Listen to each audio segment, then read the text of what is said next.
Oh no, Biscuit! Come on! Oh, the Biscuit just disappeared. She was just hanging around here, attacking the toilet. She was doing things. My cat, and now, wow! I think we have a Jedi. Maybe that or a Sith. I don't know. We're gonna take a look here, everyone. John Hudson, you're strong in the ways of the Force, sir. Uh, hey, I'm good for a laugh occasionally. Well, I think you're very laughable. I'm sorry. That was just out there. That was right in the strike zone, John. Uh, How you doing this morning? I'm all right. Just Good. kind of yeah, little hair.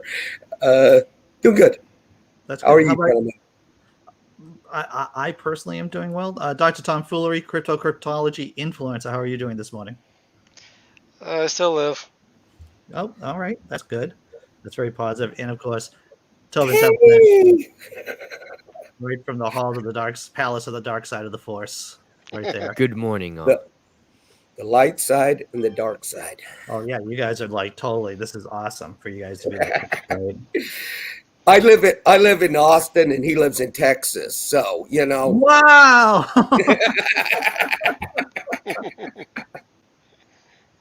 I guess that's true.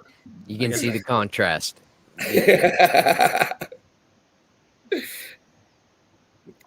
Greg Abbott to rule them all. Is that how that works? Is that how that works? Oh God, I got to go to the bathroom. I'll be back. Okay, John. Have fun with that, John. Oh my God. Ugh. Well, I am looking forward to the weekend. I think I have imbibed enough bullshit over the last 5 days covering all of this crap, and yeah, I'm looking forward for time off. That's what I'm looking forward to. How's it going with the family? You liking them or kind of different or what? Yeah, the secret. You want to know No, what I my don't. secret is? My secret is that I have very low expectations of others. My expectations for myself are a bit higher, but and of course my history with my adopted family. I guess I'm treating them like some kind of disease. Like that's just like are they manageable? Are the symptoms manageable? Right. So when I think about my new family, my biological family, the lowest bar is that are they manageable? Yes, they are manageable. They seem like very nice people, good hearts, and just like anyone else with their own struggles, they seem like good people. And so they are actually a couple of bars above manageable symptoms.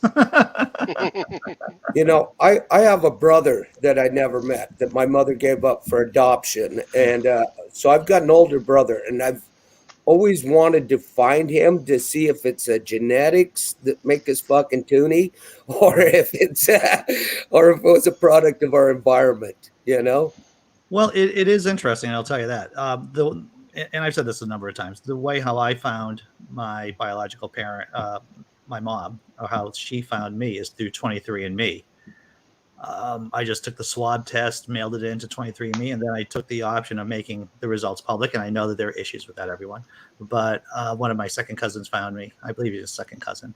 And he reached out to my sister and my mom. And that's, I literally could be the poster child for 23andMe. Well, my son-in-law's mother was adopted. And my daughter was actually the one who found her uncles and stuff. Her parents are both dead. But the people are so freaking cool. And they actually live down here in Texas. It was Oh, nice. Her uncle, I think it was Tom, or I don't remember his name, but he's a musician, hell of a nice guy and shit. And they took Nick, and he's family. That my son-in-law is I guess great nephew or whatever, and Howard's his name, Okay. and he's just super with the kids. It's awesome. I'll tell you this story about this is one of my blood relatives is into genealogy, and this is a short story, but it is funny. They came over on the first wave of Dutch settlers on Long Island, and so Dutch ancestry, and they didn't like how the man in charge was running things. He was treating the natives improperly. He was treating the native peoples improperly, and they're like, we are going to start a petition. We're going to start. It sounds very like me. We're going to start a petition because we trust the system, and we're going to get this. We're going to get rid of this guy. So this is a good news, bad news situation. So they got the petition, and you know what? They were able to get rid of the guy in charge. Unfortunately, the crown didn't like the fact that they were so uppity. So they threw him in prison. They said, you're coming back to the motherland, and we're going to throw you in prison. And they're like, what, for doing the right thing? Exactly, for doing the right thing. So that's a bad story, but it does get significantly worse because the guy that they deposed was actually the captain of the ship that was sailing them back to Holland.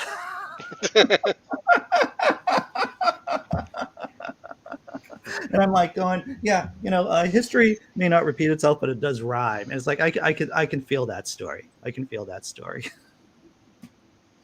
We're gonna do the right thing, kicked in the teeth. Well, it's like my grandmother done the genealogy years ago. It's what Mormons do. Right.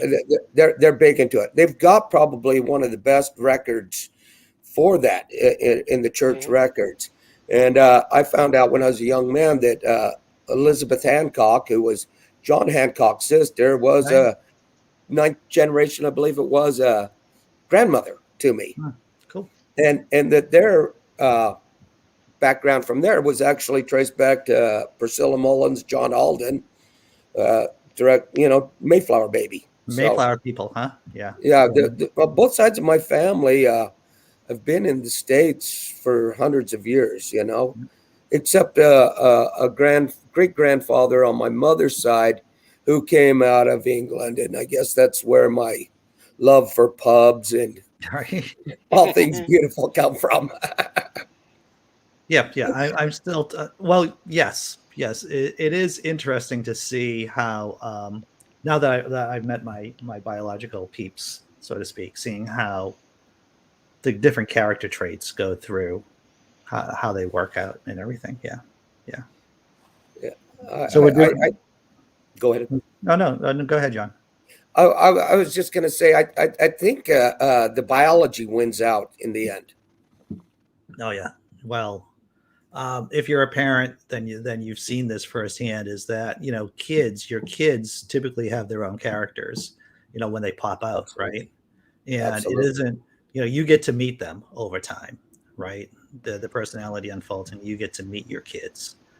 Not saying that environment isn't important. Of course it is, but yeah, a lot of stuff about basic, why you like something. Why do I like chocolate so much? Well, it isn't because I like chocolate because I just like chocolate. Yeah, and I don't want to get too into the weeds on genetics because that can get into weird stuff that I don't want to talk about. That I'm not an expert in. That I can't talk about intelligently. But right. I would say that there's probably more to. There's a lot of biology going on. Life is an interesting experiment. Oh yeah, dude. Well, I told you the story about why I got the 23andMe test before. Have I? I never heard it. All right, so I was with this girl before my current girlfriend, before the girlfriend, who I have a great relationship with, and I don't, we'll probably be together for till the day they put me in the ground. Basically, I'll say that. And but she was in her 30s, and she was interested in having children with me, which is like shocking considering that at the time I was 50, 49, but she was the one who said, Andy, you should really, if you're considering having another child and having a child with me, then you should get the 23andMe test. And I'm like, okie dokie, that's fine. And so for that reason, that's why I took it, and that's why I know my mom. That's why I have a relationship with my biological mother. Mm. That's wild. I have not gotten to do any of those types of research. I have an idea. I've met my great grandmothers Hmm. on both sides of the family, and I've learned a little bit about my history, and I Yeah. can be, kind of certain, but Yeah. I don't know through any type of testing. Yeah. Yeah. Uh, like I said, the only reason why I got tested was because someone else was like, Andy, you should go get tested. It's like, all right, I guess I'll go get tested. It kind of scares me to do that because I'm afraid of some 40-year-old coming on me saying, "Daddy." You No, John, know? that's good. You've I you've was lived fairly one wild heck back of a then. life. You've lived one heck of a life, sir. That would not be an unrealistic concern, to tell you the truth. Well, it reminds me of back, it was a dozen years ago. I'm at the bar with a couple of the guys that work with me, and they were all younger people, in their 20s. I was kind of out of place, and this one girl comes up to me and she's like, "Well, which one of them is your son?" I'm like, "All five of them." And she looks at him because Freddie's Mexican, Fred's black, uh, uh, uh, Tony's fucking big corn-fed white motherfucker, and I'm like, "Well, of course they don't have the same mamas."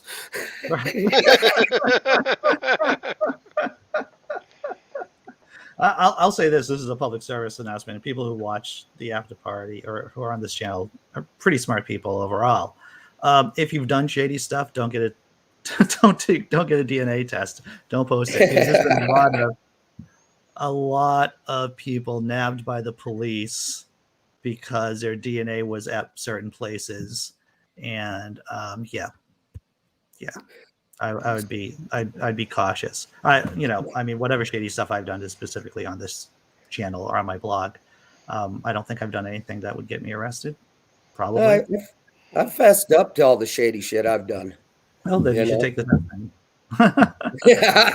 well, not all of it.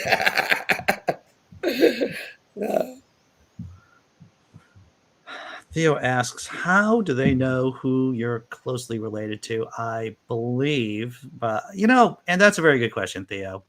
That's a very good question. I imagine there are genes and chromosomes and matching pairs of different, So right, that's right, Kathy Humanist. Other people take the DNA tests.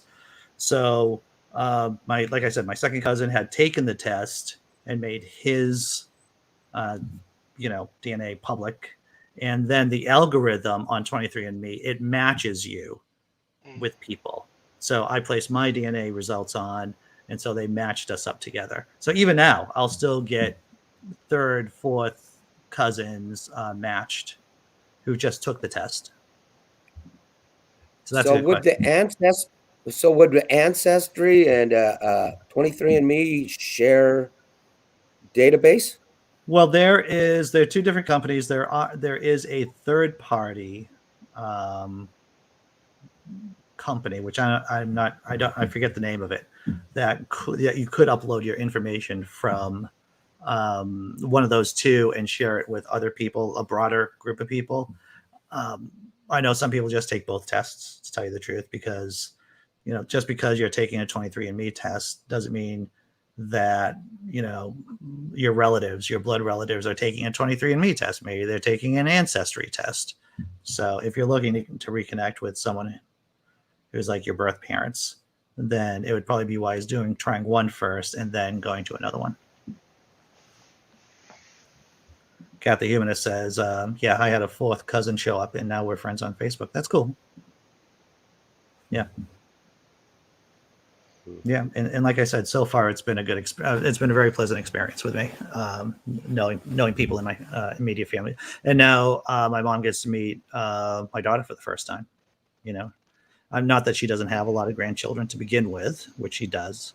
It turns out that my mom's side of the family, at least, or can breed like a lot. There's a lot of kids and grandkids.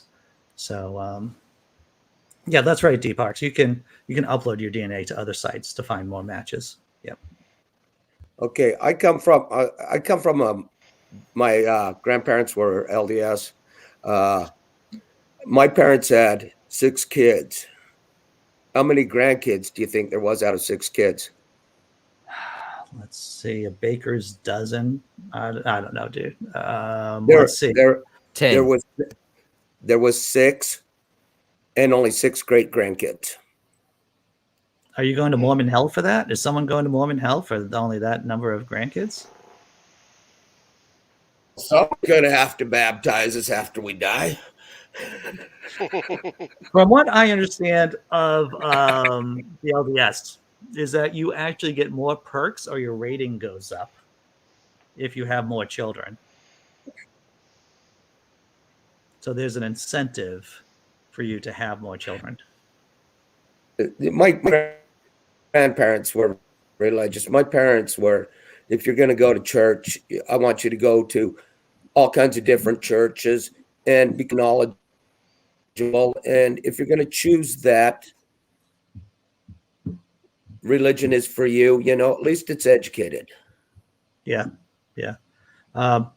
And that's a great way. And yeah, that's a great way of raising your kids. It's definitely better than indoctrinating them in the one true faith, whichever that one true faith is that they feel is right. I've always been the parent who told their kids that there's people believe in imaginary people. A lot of people have an imaginary friend named God. They just don't know that he's imaginary.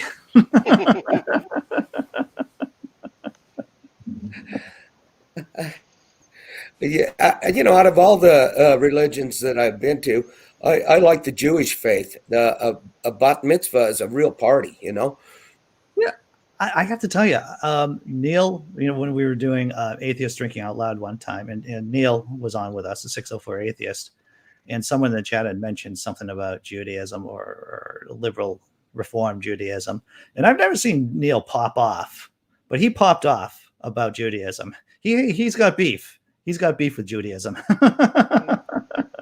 like a big slab, like a big amount.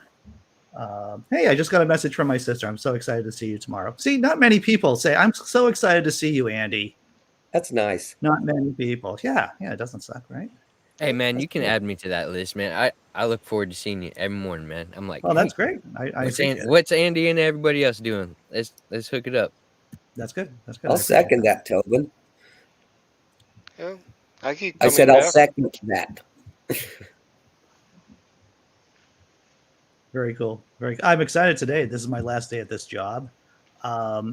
This job has ripped me a new a-hole over the last couple of months I've been working at it. It's been very emotionally draining and physically difficult for me to do.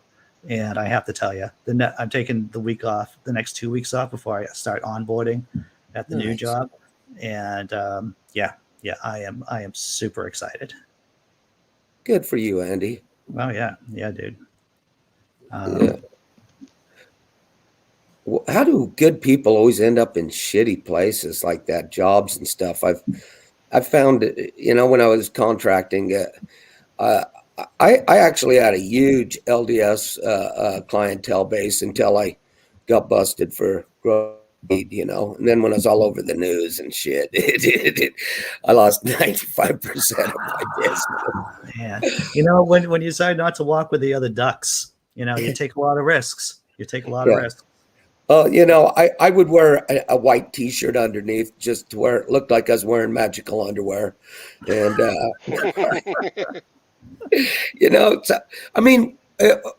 we all have something to sell, and we're selling ourselves every day. You know what I mean? Oh yeah. And you got to play the role, and fuck, I've always played the role good. I can wear many hats.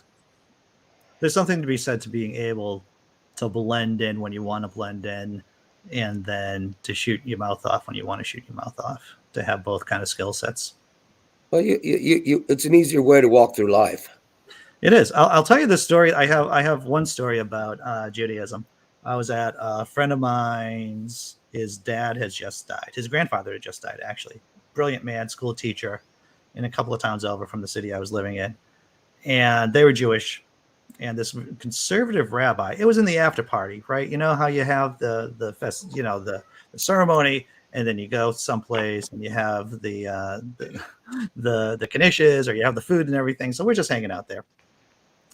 And this rabbi, he's got the balls to start talking about how his daughter is thinking about getting a tattoo. And he's like, yeah, I'm just going to cut her off from college. I'm going to cut off all of her funding, cut off whatever monetary support I have in case she does get a tattoo. And I'm like, and I'm saying to myself, do I throw down right now? Because do I pick up what he just threw down? Because I'm at my buddy's grandfather's funeral, at the after party. And I decided to hold my fucking mouth. I decided to hold my fucking tongue, because this was not the place for me to start saying, to confront someone on their crazy shit.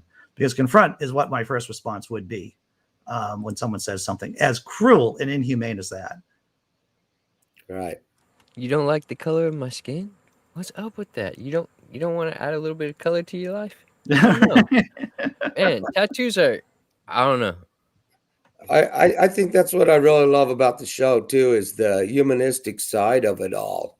Yeah. It's not just anti-religion or such. It's more just humanistic to begin with, rather than the selling it all as the atheism, which I'm proud to be an atheist, Right. but it's almost, some people become militant about it, and I don't like that either.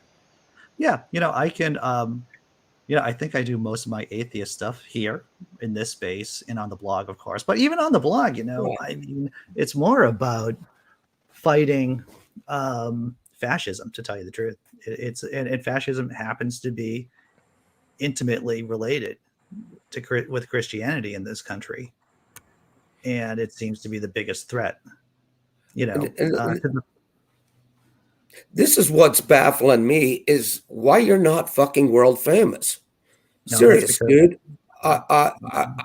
I've met many fucking walks, many different people, and I love what you sing, man. yeah.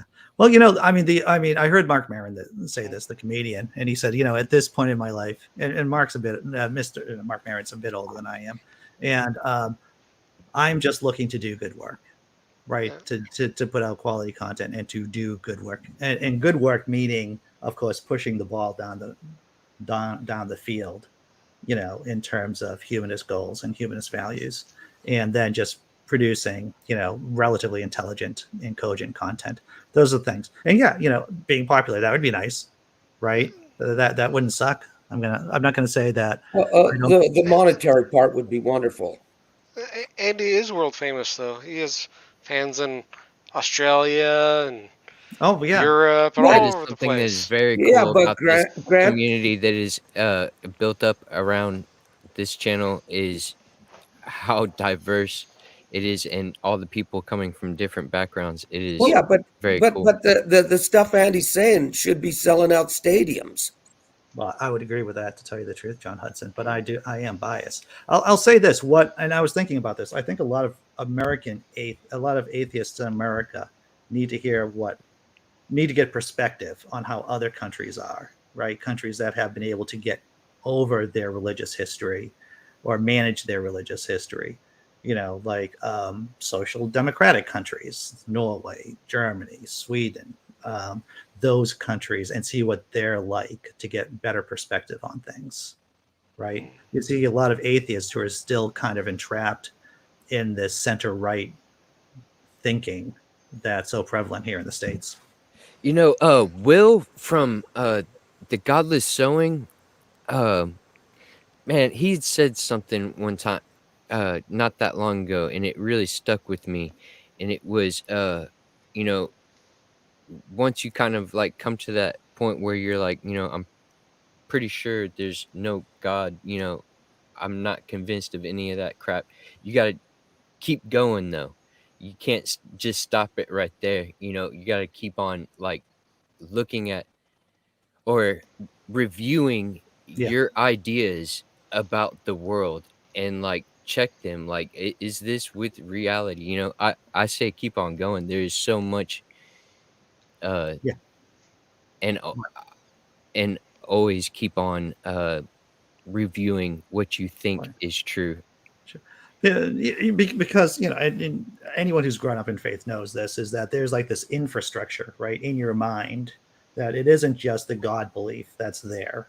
It's all these secondary artifacts, and just because you're saying okay, there is no God, doesn't mean you still have these concepts and attitudes that are an effect of faith. And you gotta like and you're right, I mean you gotta go through this personal inventory, you gotta go through this kind of reflective process and really challenge yourself, because atheism isn't the end product, right? Atheism isn't the end product. And I that's why humanism is important, is because yeah, you don't, I don't uh have a god I worship.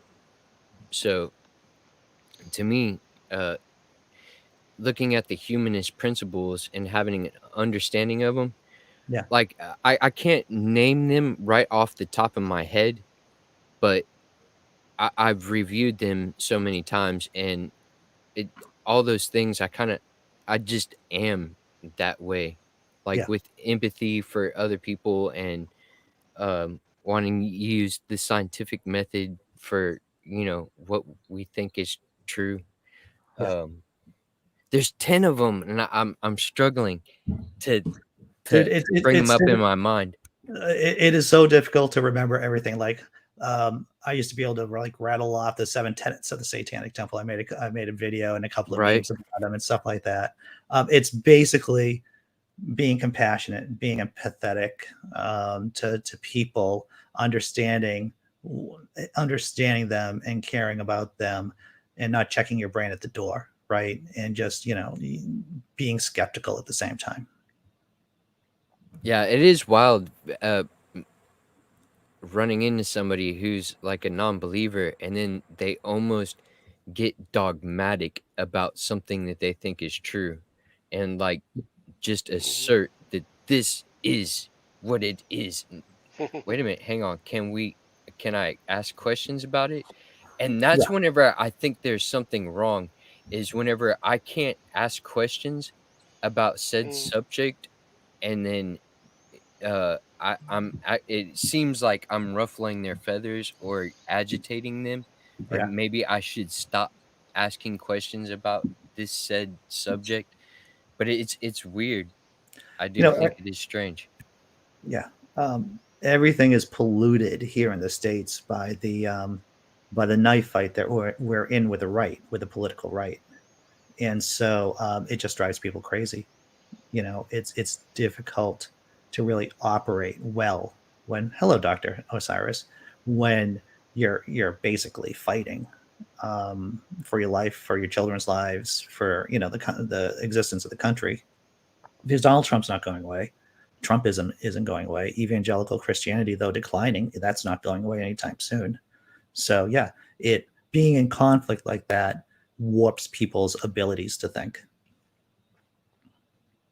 And you Yeah. can see definitely, I mean, and you probably know this already, everyone, is that depending on, and it's interesting that if you, like I was brought up as a Baptist, and you can see atheists who were brought up in certain faiths, they seem to have these artifacts, once again, of the faith that they brought up in, or attitudes of the faith.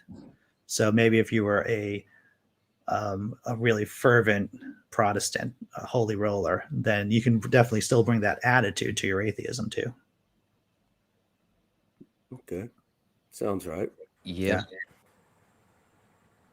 Yeah. Yeah. My whole religious indoctrination was just part of a 12-step program that I've, brought out. But it's like I was talking with Tobin the other day.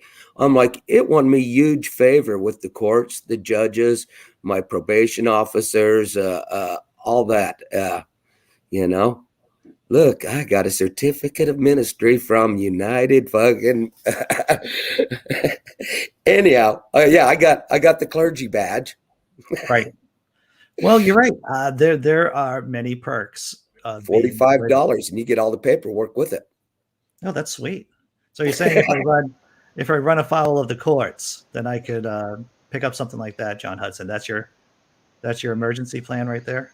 Well, I tell you what, fuck, I do what works. Oh yeah, I'm retired at 58 years old.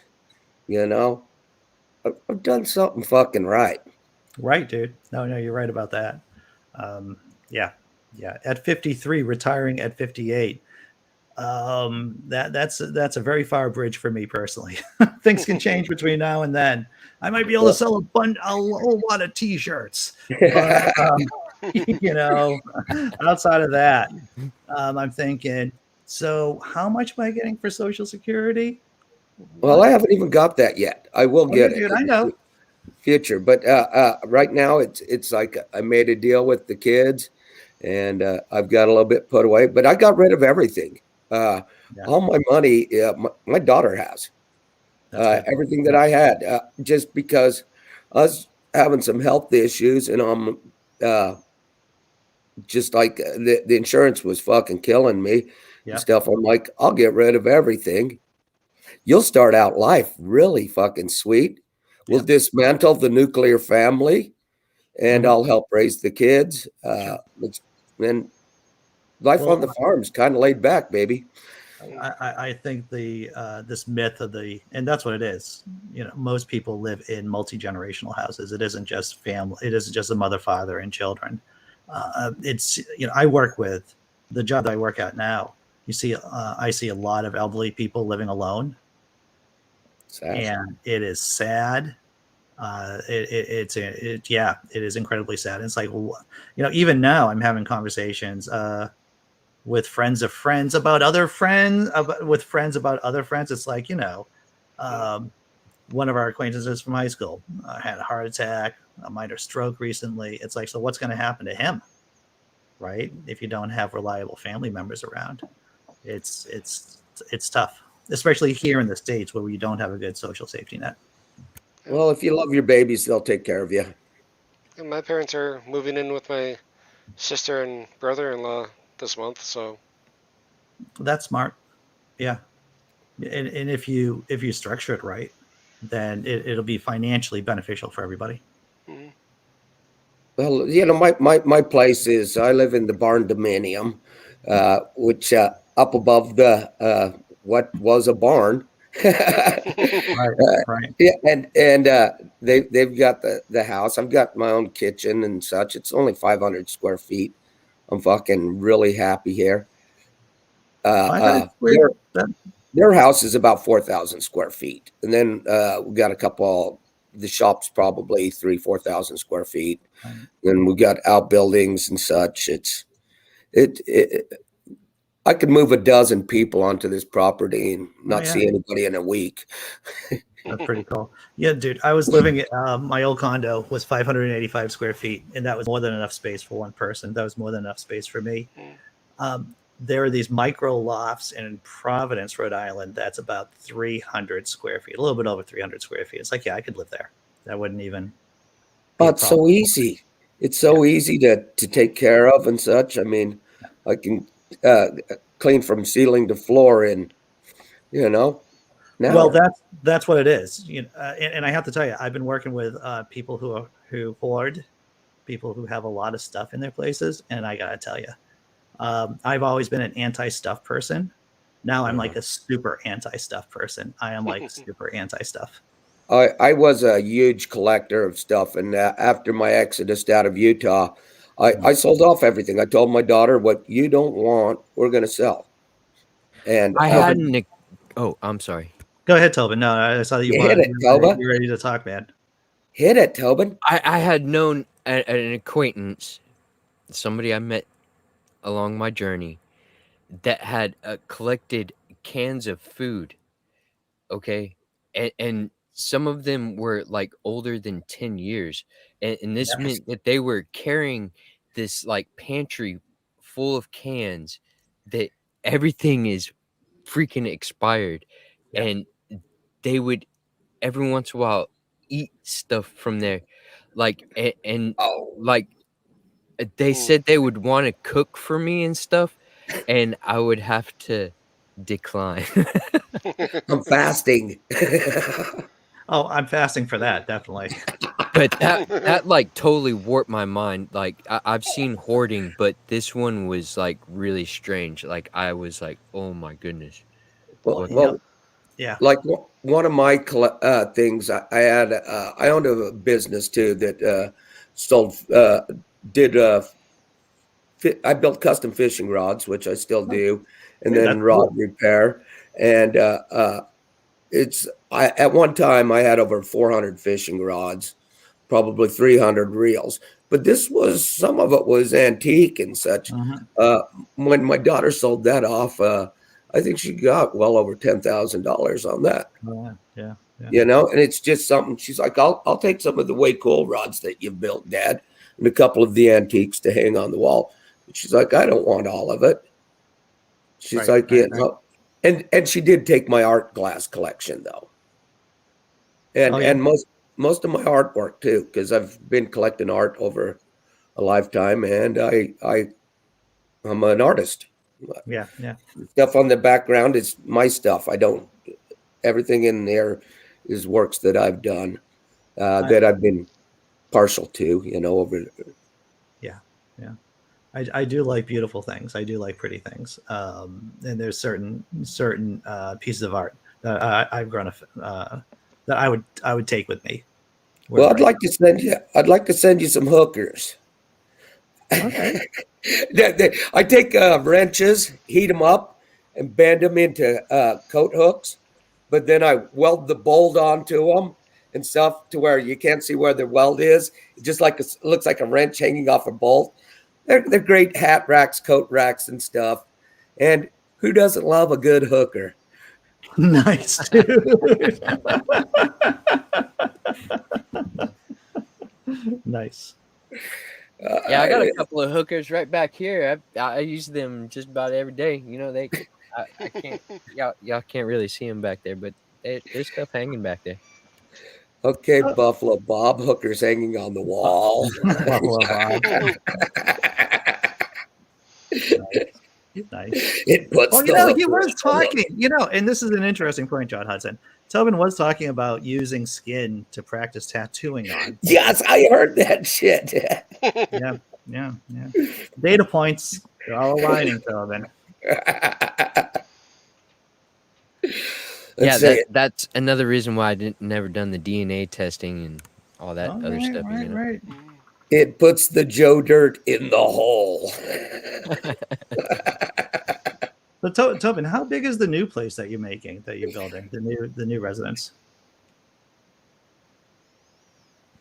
Okay, I'm really bad at the square footage thing. Okay. Okay, but the trailer Hmm. itself is 30 feet long, Okay. Wow. All right. Yeah. and Yeah. 30 by there's 10 huh, by 10 width. and the width of the trailer is like um somewhere around 8, but the actual building that I built on top of it, there's a section of it that I actually made it into a 10 by 10, So you and got then 240 and you're adding another 100. That right. sounds right. Oh, fuck, I'm So, right on that. It's what I did for years. The square footage numbers, number times that, for product, for drywall or whatever. I mean, I didn't lose out on a bid because I was sharp that way. mm, And mm. I did. That was another reason I retired. Is my accountant told me he ain't going to take a shoebox full of receipts anymore. He's like, you got to put this on plastic, and I'm like, I'm doing it. When me and Tobin was talking about computers the other day, I learned on a 286, MS DOS, and after a while, I'm like, this is going to go the way of the fucking CB radio. Abandoned it, swore that I was abandoning it, and I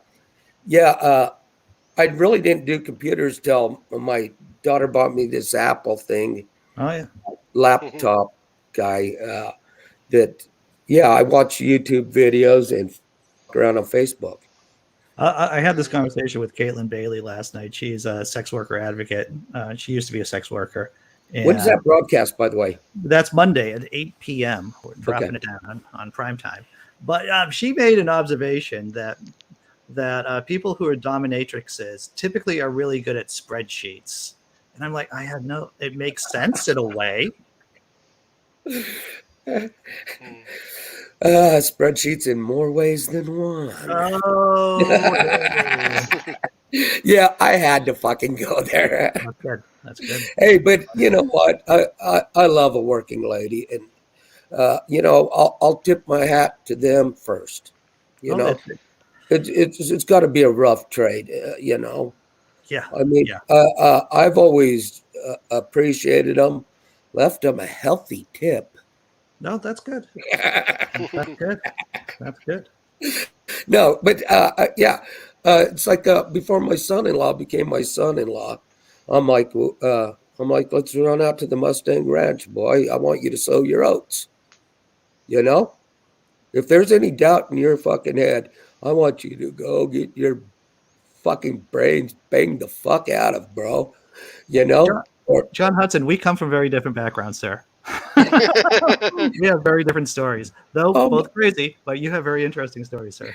uh, oh my God, shit! I was so close to Nevada. I was a couple hours away. Uh, and them girls know what they're doing. I love me a working girl. A lot of the times my attitude towards sex and relations, I don't know if it's part from the my basic character trait of having this anxiety, or whether or not it comes from my puritanical kind of background. I think it might be the puritanical background has just kind of fed into. I mean, don't get me wrong. Yeah. If you've ever seen me talk about sex before, like honestly, it's like there's this right here. There's like this kind of thing. Um, yeah, so I don't know if it's from the puritanical background or from just the hey, Oz is here. What's up, Oz? Save me from this, Oz. I'm talking about my penis. And I really don't want to do that. But that's really that is really, like I said, one of these artifacts that is still in my head, I think, Right. from my religious days. So And back what? to previous topic. John said that he was like 500 square foot place. He has Tobin has like 300 or whatever. I have like a 500 so square foot place. Nice. It seemed pretty common among us. Yes. It does. Now you brought that up. That's a good point. Good point. Yeah. The my girlfriend, and actually previous relations that I've been in, they've always been stuff heavy, I think, or much. Well, once again, I think I'm more severe on the spectrum of not having stuff. And the people I've been emotionally involved with have been much more stuffed people than me. And has that been a source of friction in the relationship? At times, yeah, at times. Well, I've let go of so much. Like, I have very little of even my artwork that I've done. Like, I don't have anything from whenever I was younger. All of that is it. I don't know. I let things go. I have let so many guitar amps and stuff that really the there's some of the guitar amps part that I is sad. really wish I'd kept, but I let things go because I know there's more. I'll say that the one thing or a category of things that I have been reluctant to let go are books. As you can tell in the bookshelves behind me, there's still stuff that I have. What do I have? I have the Communist Manifesto kicking around here. I was actually just looking at the Rise and Fall of the Great Powers, which is definitely worth your read, at least for the first third of the book, because it goes through it has charts and maps, which I love charts and maps, right? I just love those things. It's a nice overview of how countries become quote unquote great and how they lose their ability to quote unquote become great. It was written in the 80s, so that's why one third of the book is basically a history review from about 1500 AD to until like 1980 or so. But and the rest of the book, the author Paul Kennedy makes predictions about what's going to happen, and he calls China as being a hegemon in waiting, basically. So it's I still pick it up on occasion just to look at the graphs and to look at the history. Mm. But yeah, Right that's on. what I get emotionally connected to. Well, I think part of atheism is just letting things go in general. Yeah, well, there's definitely a especially if you come from a flavor of, it's not necessarily because there's a lot of atheists who are capitalists who are, I mean, just because we have a certain flavor of atheism, humanism here, we have to be careful about generalizing that to other groups of atheists. But I think people here on this channel are definitely less stuff oriented, probably. Well, when people ask me, I'm like, I'm spiritual. Yeah. I believe in the spirit of the earth, and all she Well, brings to me.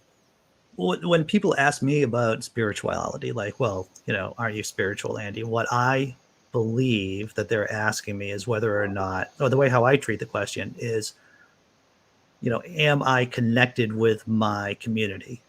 What do I care about?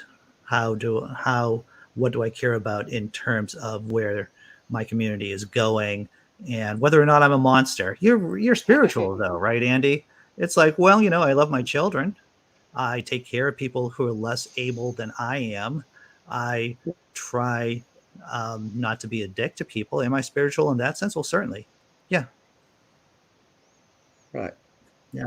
I like that. Yeah. Yeah. Because people have asked me that before, and I'm like, how do I come off not sounding like a complete asshole? It's a tough lift sometimes, right? Especially when you're thinking about jokes. It's like, oh, well, I'm going to really tone it down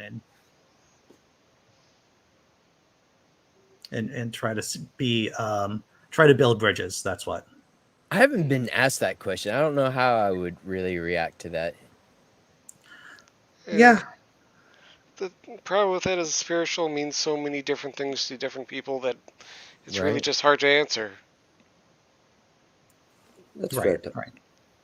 Like, I know That's people mine. who say that they're spiritual, but they are full-on Christian, and they just say, like, I'm spiritual because I don't actually go to a particular denomination of Christianity. Therefore, they're spiritual, besides being full-blown all of Christianity. Yeah. Yeah. When people say things like that to me, my first response is that, well, at least we'll be going to hell together, right? Hey, D Parks say, hey, I want to share with the gang that I got a new to me car. Congratulations, D Parks. Nice. As a person who's driving a 2007 Toyota Corolla with 263,000 miles, congratulations on getting a new car. I've been kind of fighting, thinking about it myself. I haven't even licensed either of my cars. It's just like I've got a truck that's worth $25,000 that just sits out there gathering cobwebs. Yeah. I got a little sports car, kid's Jeep or the truck, or I'm riding a lawnmower. Yeah, I've never owned a car myself. Oh, I've seen you on your bike. I've seen your picture. I heard. My dream is, I think it was Tobin that was telling me about you do some crazy electric scooters or something like that. I have a electric trike that I go around town on. Basically, took a regular trike, customized it with electric motor and everything.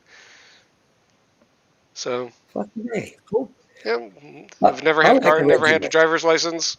Just use that for most of my trips if I need to go further, like take the city bus, stuff like that. Dr. Tom Foolery, you're sounding awfully Canadian right now. I'm Minnesotan, which Are is you like a secret sort of a Canadian. Are you Minnesota is sort of undercover? Canadian. You're from a little bit from Canada. Hey, what's up, Oz?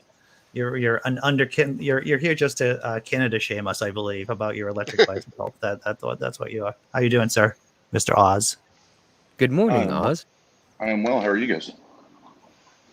Getting through the day. Yeah. Getting through the day. So far, so I good. hear you. I'm getting ready to. Well, I'm letting my phone charge because well, I'm getting ready to mow the yard, but I can't mow the yard without music, so I'm waiting for my phone to charge. So that's my current situation. Well, there were situations to be in. Whenever Correction. I'm mowing the Absolutely. grass, I like to take that opportunity to work on my freestyle skills because I know nobody can hear me. So you're just dropping rhymes while you're mowing the Yep, lawn, Robin. yep. Actually, Tobin, you're onto something there because back in my younger days, when I actually was an aspiring hip hop artist, I would uh, go through whatever tracks, one for memorization, but also for just breath and lung capacity while I was mowing the grass, and I would go to the gym and get on the elliptical or the treadmill, and I would rap while I was doing that to make sure I wasn't going out of breath when I was on stage. So you're actually on to something. That's pretty cool. Yeah, and it just kind of helps pass the time too. I used to do cross country, and I preferred to partner up with somebody, and we would run side by side and just kind of, you know, have a conversation, talk, and then before I knew it, I was right back at the school taking my shower and ready to fucking sit down. If you haven't seen Chris, his name is Chris Turner. He's a brilliant guy. He is a freestyle rapper. He's white. He will go into an audience, at comedy clubs, and he will just ask for topics randomly, and they'll give him like some really obscure topics to rap about, maybe 5, 6, 7 topics, and he'll just like bang that stuff out. Chris, yeah, I'm looking at his page now. He has 332,000 subscribers. Chris Turner, incredibly talented guy. Yeah, I'm subscribed to his channel. He is. It's guys like him that they just make me sick because it's like what you just said. He'll go to a crowd, or I've seen him go to like amusement parks, and he'll walk up to a line and he'll say, give me 4 topics or 4 words or whatever, and then we'll just off the top, use them multiple times within a freestyle and never say the same thing twice. And it's like, fuck you. Yeah. You ever see that? You ever see that show Malibu's Most Wanted? Oh yeah, I I've can't seen that remember several the times. comedian's name. Yeah, well, I rap like that. That good, huh? Wow. Let me break it down freestyle for you. Traffic, looking for my chapstick, feeling kind of car sick. There's a Ford There's a Ford Maverick. Maverick.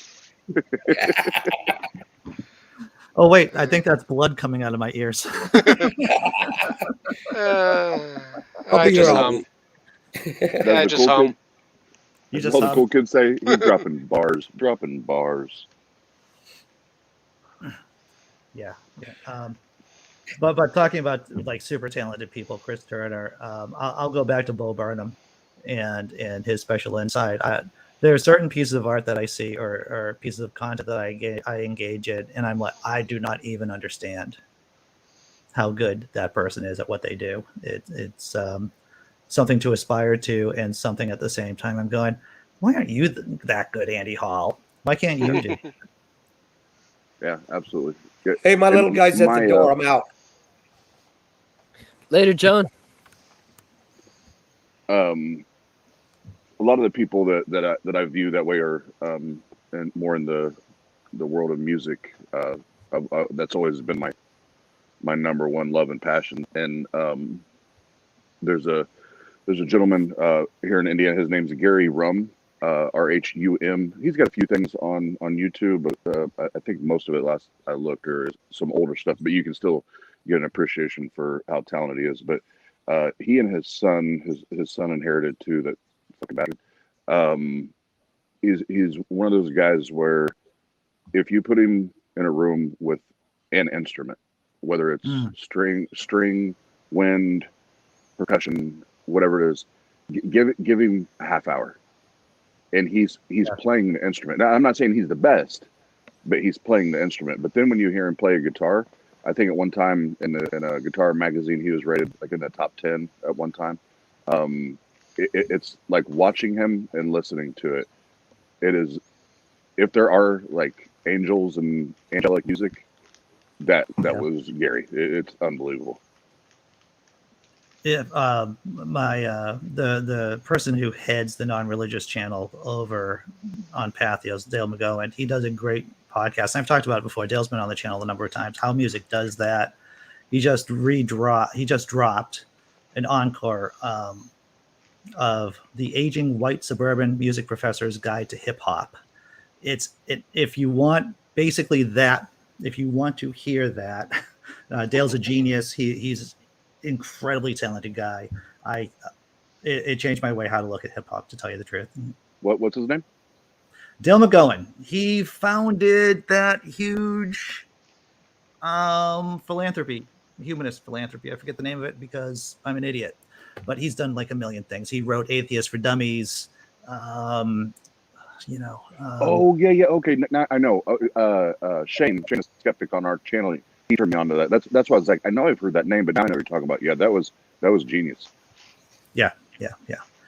Good stuff. Dale always does good stuff. So winding down to the end of the hour, hey, Mr. Oz, it'd be shameful of me not to ask you what you got going on the network over there. Let's see. Off the top of my head. Well, next week, Dr. Josh Bowen and I will be on Myth Vision with Derek Lambert. We're going to be talking about Better, our conference coming up in October. We got that going on, and then and I know I'm forgetting other things right now, but really pushing people to go check out Better October 9th and 10th in Fort Wayne, Indiana. Seth Andrews, Anthony Magnabosco, and others, including Dr. Josh will be there. It's going to be awesome. Fantastic. Sounds like a good time. Yes, sir. Okay. Good. You got anything going on this weekend, Tobin? You dropping anything on your channel? Man, I'm just I gotta get through some obstacles before I can start really putting out more content. So I'm on standby. The next week, because I have next week completely off, I'm hoping to do some research, do some development, and drop down some more strictly funny videos, and we'll see how that works out. Got anything big going on this weekend, Dr. Tom Foolery, cryptology influencer? Just hanging out with friends. I hear that's code for getting drunk. At least maybe that's just me. Maybe that's me just projecting. Yeah. I've never had any alcohol to drink outside of a church. Well, I think that there is a medicine for that. I think, if you talk to a licensed therapist, they might be able to help you. Yeah, the only time I've ever had any alcohol to drink has been inside of a church. Wow. And that's been during a couple times I've had the communion stuff. Right. Hey, Andy, real quick. Sorry. Yeah. And I'm still getting caught up even on our content on our channel with Mom's passing and everything. But didn't I hear that you were hanging out with Skids and Jimmy this last week? We did that about 2 weeks ago on the Skids and which is Jimmy Lou, man, Reverend Brother Heathen. We do the same. We're both in the fuckery business, at least on my blog, right? Laughing in Disbelief. I play it much more straight here on this channel, but in terms of watching Jimmy perform, he has a show on the Tang Network at 9 p.m. on Thursdays. The man is a force of nature, and Skids is fantastic. He is the hype man. He is the ultimate hype man, I think. I had Jimmy on his channel, on this channel when he first, I just know him from his Facebook group. And I thought, man, I got to have him on the channel. And everything. He's just gotten better over time too. Yeah, he's I always ask him before the streams start. You know, on a normal week, I'm like, all right, Jimmy, did you have 2 Red Bulls or 12? Because I need Yeah. 12. I need 12 Red Bull, Yeah. Jimmy. Yeah, he brings the heat. Yeah. And I'll have to tell you what I really enjoy about Jimmy is the first 5 minutes of the show, faith not included, or not required, faith not required, where Skids is talking and Jimmy just has a smile on his face, and you know he's ready to pop. You know he's ready to pop. And it's like, oh, that's beautiful. That's hilarious.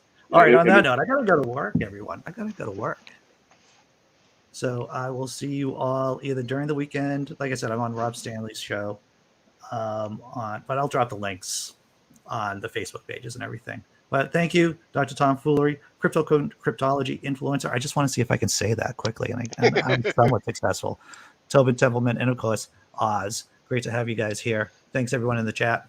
I'll see you later.